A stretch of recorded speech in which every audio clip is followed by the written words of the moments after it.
Assalamualaikum warahmatullahi wabarakatuh. Perkenalkan, nama saya Juta Novia Sahtanti dengan NIM 221F10124 dari Fakultas Keguruan dan Ilmu Pendidikan, Prodi Pendidikan Luar Biasa, kelas 22B Universitas PGRI Argopuro Jember. Di video kali ini saya akan menceritakan atau membacakan kembali tentang film Tare Zameen Par yang berkisah tentang kehidupan seorang anak 8 tahun yang bernama Ihsan. Ihsan memiliki karakter yang ceria, ekspresif, dan Ihsan memiliki imajinasi yang luar biasa. Ihsan juga menyukai hal-hal yang berkaitan dengan hewan. Bahkan, Ihsan dapat menirukan beberapa suara hewan seperti suara kucing, anjing, sapi, dan lain-lain. Ihsan suka bermain puzzle. Ia juga suka menirukan apa yang ia lihat. Suatu hari Ihsan pergi dari sekolah dan berjalan-jalan di sekitar kota, dan ia melihat banyak hal-hal yang mungkin baru Ihsan tahu. Ia melihat seseorang sedang mengecat, pedagang es, dan beberapa lukisan-lukisan yang dijual. Dan masih banyak hal lain yang Ihsan amati. Sesampainya di rumah, Ihsan mencampur beberapa warna hingga menjadi sebuah gambar. Namun di usianya, Ihsan belum bisa menghafal angka maupun huruf. Hal ini membuat kemampuan akademiknya di sekolah sangat tertinggal dibandingkan anak sebayanya yang lain. Ketika melihat huruf maupun angka, Ihsan merasa huruf dan angkanya bergoyang atau menari-nari di atas buku. Ihsan tidak dapat fokus belajar. Namun keluarga Ihsan tidak menyadari bahwa Ihsan adalah anak berkebutuhan khusus. Sang ayah selalu menuntut Ihsan agar terus belajar dan meraih nilai tinggi seperti kakaknya yang bernama Yohan. Akhirnya, dengan segala pertimbangan, ayahnya memasukkan Ihsan ke sekolah asrama yang jauh dari rumahnya. Ayah Ihsan menolak Ihsan dimasukkan ke sekolah luar biasa karena ayahnya ini tidak percaya bahwa anaknya memiliki keterbatasan. Di sekolah baru, Ihsan mengikuti kegiatan belajar sama seperti di sekolah sebelumnya, sering tidak fokus dan semakin menyebabkan Ihsan sering marah karena banyaknya tekanan dari guru untuk mengerti huruf, angka, dan lain-lainnya. Ihsan juga lebih sering banyak menghabiskan waktunya untuk melamun sendirian. Ihsan juga semakin sulit untuk mengontrol dirinya dan juga emosinya. Bahkan ia terus-menerus merasa dirinya dihantui oleh huruf dan angka yang menyeramkan. Dalam imajinasinya, huruf dan angka ini menjadi laba-laba yang selalu menghantui Ihsan.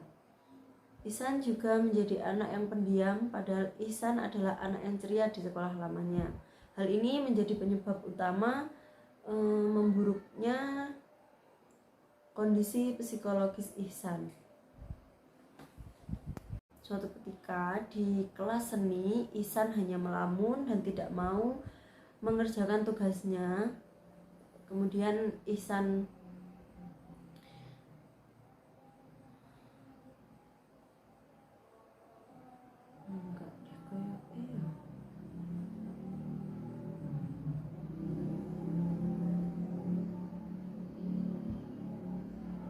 guru lama seni ini pindah ke New Zealand untuk mengajar. Saat itulah Ihsan bertemu dengan Pak Nikam atau guru baru di sekolahnya ini, guru baru seni yang akan menggantikan beberapa waktu ke depan, menggantikan guru seni yang lama. Awal pertemuan Pak Nikam dengan Ihsan sendiri berkesan tidak baik atau menimbulkan tanda tanya untuk Pak Nikam, karena Ihsan hanya dia melamun, tidak mau berinteraksi dengan temannya dan tidak mau mengucapkan sepatah kata pun. Ihsan juga tidak mau mengerjakan tugas yang diberikan oleh Pak Nikam sendiri.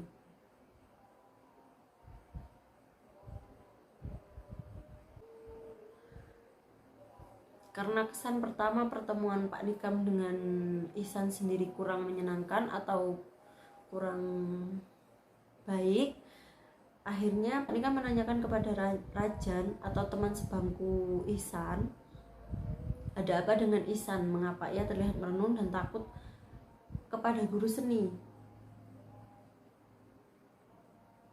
Kemudian Ranjan hanya menjawab bahwa setiap hari Ihsan memang seperti itu. Ia tidak mau menulis, tidak mau belajar, tidak bisa fokus.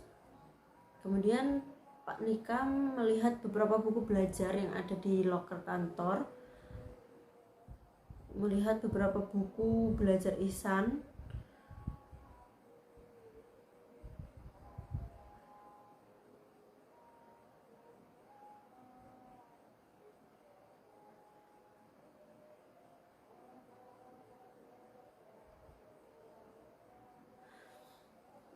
Kemudian Pak Nikam melihat beberapa buku-buku belajar yang ada di loker sekolah.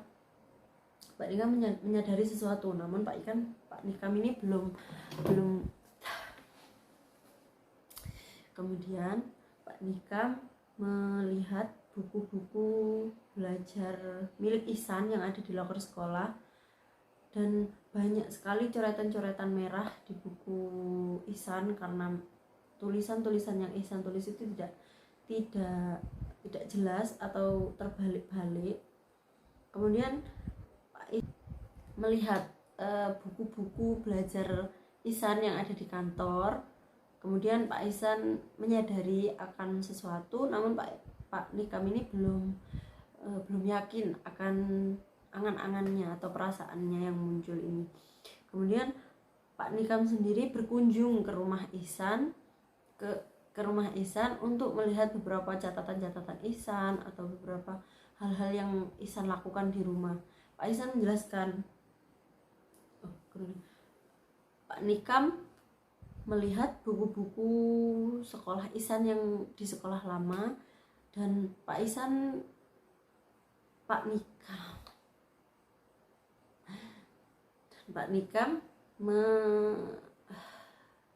kemudian Pak Nikam berkunjung ke rumah Ihsan untuk melihat beberapa buku-buku sekolah Ihsan yang lama. Pak Nikam juga melihat banyak sekali lukisan-lukisan milik Ihsan yang mungkin Ihsan lukis ketika ia di sekolah lamanya.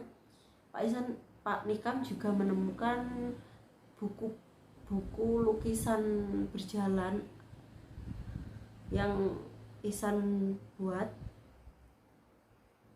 Dari situ Pak Ihsan menjelaskan bahwa Ihsan ini memiliki hambatan lamban belajar atau disleksia. Nah, disleksia sendiri itu anak sulit untuk membedakan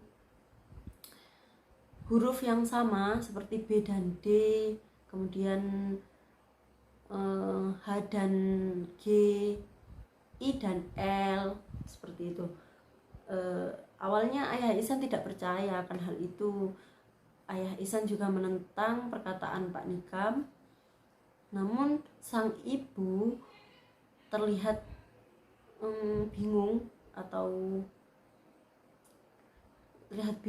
dengan penjelasan Pak Nikam sendiri. Kemudian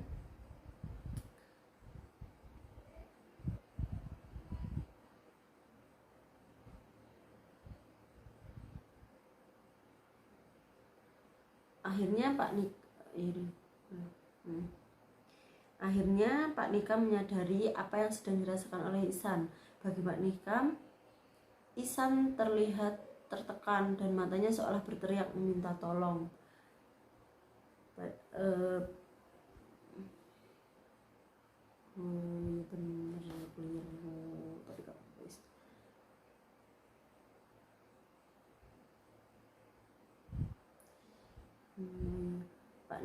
Pak Nikam akhirnya menyadari apa yang dirasakan Ihsan.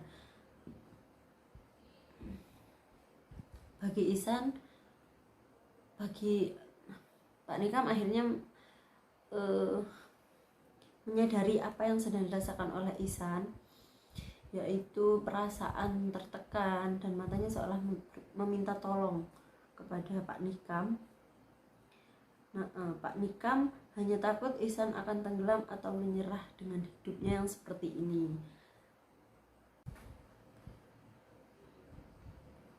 Kemudian Pak Nikam memiliki keinginan untuk mengembalikan sifat ceria dan kreatif Ihsan. Dengan izin kepala sekolah, Pak Nikam mendampingi Ihsan belajar membaca dan menulis dengan sabar setiap harinya.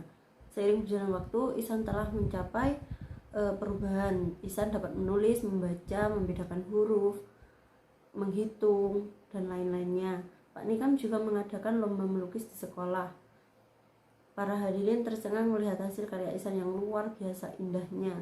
Tak ada yang menyangka bahwa Ihsan memiliki bakat yang hebat. Pada akhirnya, buku cover tahunan sekolah bergambar gambar Ihsan yang dilukis oleh Pak Nikam dan hasil karya seni yang dilukis oleh Ihsan. Kesimpulan dan pembelajaran dari film ini adalah mengajarkan kita bahwa setiap anak lahir dengan istimewa dan kelebihan masing-masing. Anak yang tidak pandai matematika bukan berarti dia bodoh. Begitu juga dengan anak yang tak pandai olahraga bukan berarti dia lemah. Nah, berikan kebebasan anak untuk belajar sesuai dengan minat dan bakatnya.